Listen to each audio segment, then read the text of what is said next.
Cockroach जनता पार्टीने धर्मेंद्र प्रधान यांचा राजीनामा घेतला।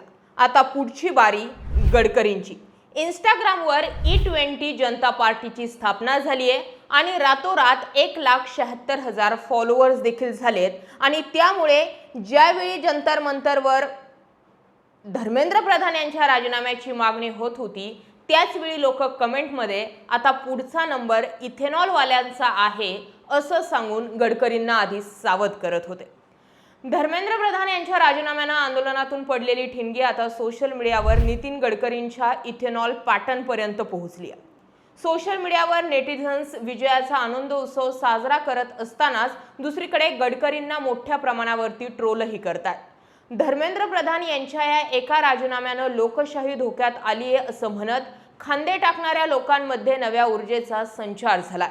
जंतर मंतरवरून विजय उत्सव साजरा झाल्यानंतर आपापल्या परतीच्या मार्गाला लागलेल्या जेनझींच्या प्रतिक्रिया घेतल्यावर कळलं की आता त्यांच्या निशाण्यावर गडकरीच आहेत। प्रधान गेले, आता इथेनॉल वाल्याची वेळ आहे असा ट्रेंड सध्या सोशल मीडियावर जोरात सुरू झाला। पेट्रोलमध्ये सक्तीने मिक्स केल्या जाणाऱ्या इथेनॉलमुळे गाड्यांचे मायलेज कमी झालेत आणि इंजिन खराब होत आहेत असा जनतेचा आरोप आहे। विद्यार्थ्यांसमोर झुकलेलं हे सरकार आता इथेनॉल सक्तीवरून सर्वसामान्यांसमोरही झुकणार का असा प्रश्न विचारला जातोय।